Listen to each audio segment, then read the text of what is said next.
Hello everyone. तो अब यान जो है प्रैक्टिस कर रहा था कि वो किस तरह से आन रान को प्रपोज करे कि वो इनकार भी ना कर सके, और आन रान एंड टाइम पर ऊपर से आ जाती है। उसे शक तो हुआ था, लेकिन यान जो है बहाना करके उसके लिए खाना बनाने निकल जाता है। अब वो उसके लिए खुद अपने हाथों से बारबेक्यू बना कर लाया था और अपने हाथों से अपनी गर्लफ्रेंड को खिलाता भी है। और उसके बाद जब यान जो है अपने ऑफिस में जाता है तो यहाँ पर उसके मैनेजर ने किसी तरह से अपने कनेक्शंस यूज करके उस नॉवल की ऑथर को उसके असिस्टेंट के साथ बुलाया हुआ था। वो लोग उनसे सॉरी करते हैं और अपोलोजाइज इस बात पर करते हैं कि हमें पता ही नहीं था कि इसके कॉपीराइट्स आपसे नहीं खरीदे गए। वो लोग कंपनसेशन करने के लिए भी रेडी थे और बोलते हैं कि हम डबल प्राइस पर आपके कॉपीराइट्स खरीदने को तैयार हैं, आप हमें माफ कर दें, क्योंकि ये सारी कंफ्यूजन उनकी लिंकिंग कंपनी की वजह से हुई थी। अब वो ऑथर भी थोड़ी सी फ्लेक्सिबिलिटी शो करती है और कहती है कि मैं ऑनलाइन पोस्ट कर दूंगी कि इसमें तुम लोगों की कोई गलती नहीं, और फाइनली उनकी सेटलमेंट हो चुकी थी। अब यान जोए का नाम भी चोर के तौर पर क्लियर हो सकता था। वो बहुत खुश और एक्साइटेड नजर आ रहा था, उसका कैरियर रीस्टार्ट होने वाला है। जबकि उधर आन रान बहुत अरसे बाद अपनी पूरी टीम से इकट्ठे मिलने के लिए जाती है और उनको बताती है कि मैंने सारी प्लानिंग कर ली है और मेरी प्रेपरेशंस भी कंप्लीट है कि मैंने किस तरह से काम करना है।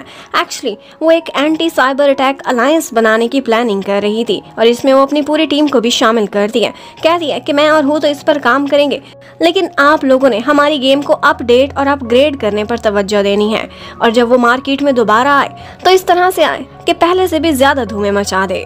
वो सारों को उनके टास्क दे देती है और कहती है कि वेट करो, जल्दी हमारी गेम दोबारा से ऑनलाइन हो जाएगी। इतने में बाया उसके पास आती है और उससे कहती है कि क्या वो प्रपोज करने वाला है, तुम्हें क्या लगता है। ये सुनते ही आन रान ब्लश करने लगती है। उसे लगा था कि ये यान योए के बारे में बोल रही है और उसने यान को सुबह रिहर्सल करते हुए भी देख लिया था, लेकिन एक्चुअली बाय अपने बारे में बोल रही थी। वो कहती है कि मैंने हूँ पर नजर रखी हुई है और मैंने देखा है कि आजकल वो ज्वेलरी शॉप्स के बहुत चक्कर लगा रहा है, शायद मेरे लिए रिंग खरीदना चाहता है। ये सुनते ही वो बाय के लिए तो खुश हुई थी, लेकिन खुद के लिए डिसअपॉइंटेड हो जाती है कि मेरी लाइफ में ये दिन कब आएगा।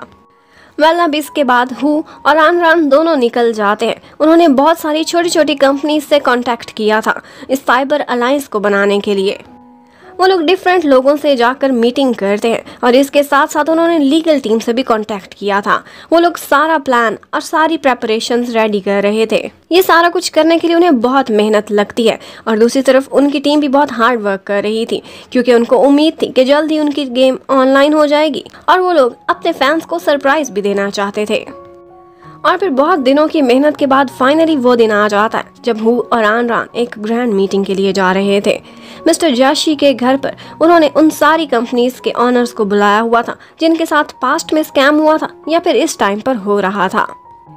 उन सबको आन रान और उसी कंपनी को लेकर कुछ कंफ्यूजन्स थी, लेकिन आन रान उन सब से डिस्कशन करती है, हर चीज क्लियर हो जाती है और उन सब ने फैसला किया था कि वो मिलकर एक स्ट्रॉन्ग अलायंस बनाएंगे, जिसके बाद वो लोग जाओ चीन को और इस जैसे दूसरे लोगों को हरा सकते हैं। जबकि उधर हेशा के भी सारे इश्यूज रिजॉल्व हो चुके थे और अब वो ना सिर्फ अपना शो स्टार्ट कर सकता था बल्कि अपने डबिंग के कैरियर को भी कंटिन्यू करने लगा था, और ये लेकर उसकी टीम भी बहुत खुश हो जाती है। और आन रान जब अपनी मीटिंग से वापस आ रही थी तो रास्ते में उसे भी सोशल मीडिया पर ये न्यूज मिलती है और वो यान योए के लिए बहुत खुश हो जाती है।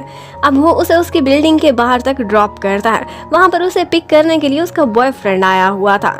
हु भी उसे इतने दिनों बाद देखकर बहुत खुश होता है, तो यान उससे कहता है कि क्यों ना मैं तुम्हें कैरी करूं, और फिर उसे पिगी बैक करता हुआ अपने घर तक लेकर जाता है।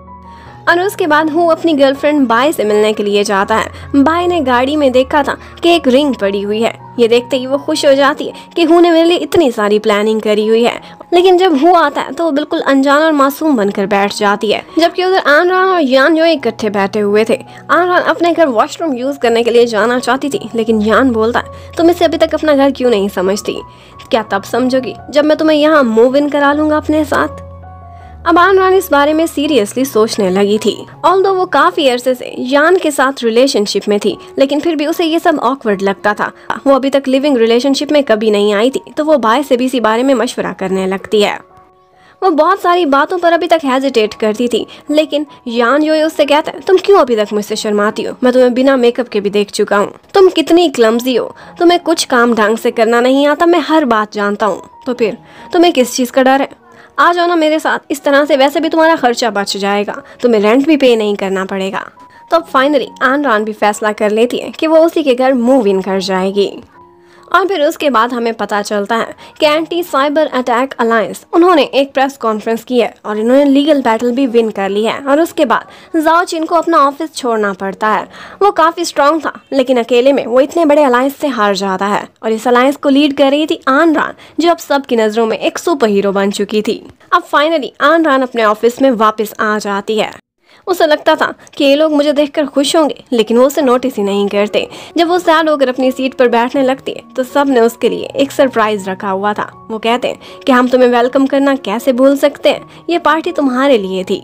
आन रान उनका इतना प्यार देखकर टची हो जाती है और इतने में उनके ऑफिस में कोई और भी आता है और वो थी रुई, जिसको सारे लोगों ने अब खुले दिल से वेलकम किया था, बिल्कुल आन रान की तरह से। और फिर उसके बाद हमें आन रान की सारी टीम को दिखाते हैं। उनको इंडिविजुअली बहुत सारी कंपनीज ने कांटेक्ट किया था और उनको बहुत ज़्यादा सैलरी भी ऑफर की जा रही थी, लेकिन वो सब के सब एक ही फैसला करते और वो ये था कि वो आन रान को छोड़कर कभी नहीं जाएंगे। इस कंपनी से उनका एक इमोशनल लिंक था जो कि वो तोड़ नहीं सकते थे और इसी के साथ ही उन्हें पुरानी यादें भी आने लगती हैं। आन रान ने इस टीम का एक एक मेंबर खुद चुना था। सबसे पहले तो उसने यूनिवर्सिटी में एक फोटोग्राफर को देखा था जो कि एक्चुअली कंप्यूटर साइंस का स्टूडेंट था, लेकिन उसे जॉब नहीं मिल रही थी। वो उससे कहती है कि तुम मेरे लिए एक गेम डिजाइन करने में हेल्प कराओगे। वो मानता तो नहीं है, लेकिन आन रान के बार बार कहने पर इनकार नहीं कर पाता। जबकि एक दफा आन रान अपनी टीम के साथ मिलकर एक इन्वेस्टर तलाश कर रही थी। वो इन्वेस्टर बहुत बड़ी बॉस थी और बहुत रूड थी और उसकी प्लानर उस टाइम पर टियान थी। और टियान बहुत शाय सी गर्ल थी जिसे हर टाइम पर अपनी बॉस से डांट पड़ती थी कि वो बिल्कुल यूजलेस है। तो यहाँ पर आन रान ने उसे जॉब देने का फैसला किया था। आन रान ने सारे शाय और इंट्रोवर्ट लोगों के अंदर का जेम स्टोन तलाश किया था और इसीलिए तो उसकी टीम उसके साथ हमेशा बहुत सिंसियर रहती थी। वो अपने इन्वेस्टर की हर शर्त पूरी करते हैं, लेकिन फिर भी वो एंड टाइम पर उन्हें रिजेक्ट करके चली जाती है। यहाँ पर वो लोग बहुत डाउन फील कर रहे थे। आन रान कहती है कि अगर तुम लोग मुझे छोड़कर जाना चाहते हो तो बेशक चले जाओ, लेकिन मैं अकेली इस कंपनी को कंटिन्यू करूंगी। लेकिन उन्होंने भी फैसला किया था कि वो एंड तक लड़ेंगे आन रान के साथ खड़े होकर। और उसी रेस्टोरेंट में आन रान को एक वेटर दिखाई दिया था जिसकी ड्राइंग बहुत अच्छी थी और वो पहली ही नज़रों में उसकी आइज़ को कैच कर गया था, लेकिन वो बहुत शर्मीला टाइप का था। वो उसकी बात ही नहीं सुनता। उसे लगता है कि ये कोई स्कैमर गर्ल है जो मुझे जॉब की ऑफर कर रही है। लेकिन नेक्स्ट ही डे वो उसे एक मॉल में देखती है जहां वो अपना टैब बेचने के लिए आया था। उसे पैसों की बहुत ज़रूरत थी। आन रान उसका टैब खरीद लेती है और वही उसे ड्राइंग बनाने के लिए दोबारा दे देती है कि मुझे अपना टैलेंट दिखाओ। और फिर उसे जॉब की ऑफर भी करती है 3 मंथ्स की एडवांस पेमेंट के साथ। और अब वो लड़का भी इनकार नहीं कर पाता और उसकी टीम का हिस्सा बन जाता है।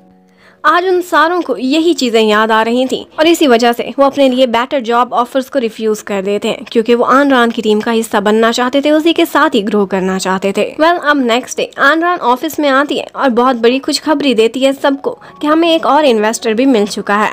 लेकिन वो सारे ही उसको दिखाने लगते हैं कि हमें एक और जॉब की ऑफर हुई है जहाँ पर सैलरी इतनी ज्यादा है। लेकिन आन रान सुनते ही सैड हो जाती है कि क्या तुम लोग जाने लगे हो। लेकिन वो सभी कहते हैं कि तुम ये सोच भी कैसे सकती हो कि हम तुम्हें छोड़कर चले जाएंगे, हम तो तुम्हारे साथ ही ग्रो करेंगे। जबकि उधर हमें दिखाते हैं कि यान जोए के एक फैन ने उसकी एक वीडियो लीक की थी और ये वही वीडियो थी जहां पर डायरेक्टर उससे कह रही थी कि तुम स्क्रिप्टेड शो करो रियलिटी शो की जगह पर। लेकिन वो मानता ही नहीं था कि मैं स्क्रिप्ट के अकॉर्डिंग कैसे इनको पॉइंट्स दे दूं, मैं तो उनकी परफॉर्मेंस के अकॉर्डिंग दूंगा। और इसी वीडियो के बाद सोशल मीडिया पर यान जोए की रिस्पेक्ट बहुत बढ़ जाती है। वो आन रान के पास आता है और कहता है कि देखा, अब हम दोनों की लाइव्स में हर चीज बेटर आ रही है, हालात बेहतर हो रहे हैं। यहाँ पर आन रान कहती है कि हम अपनी गेम में कुछ कैरेक्टर्स ऐड कर रहे हैं, क्या तुम मेरे लिए डबिंग करोगे। लेकिन यान जो मजाक की मजाक में उसे आगे से नखरे दिखाने लगता है। ये बात सुनते ही आन रान कहती है ठीक है, फिर मैं जियांग से जाकर कहूंगी। और यहाँ पर उनकी एक क्यूट सी जेलसी वाली फाइट स्टार्ट हो जाती है। अब नेक्स्ट डे ऑफिस में दिखाते हैं कि आन रान को मिलने के लिए मिस्टर जाओ चियान आया हुआ है। हर किसी को उस पर बहुत गुस्सा था, लेकिन आन रान बिल्कुल शांत रहती है और उसे ऑफिस से बाहर ले जाती है कि आओ बैठो और बताओ तुम मुझसे क्या बात करना चाहते हो। और यहीं पर ये पार्ट खत्म होता है। Thank you for watching, stay connected, bye bye.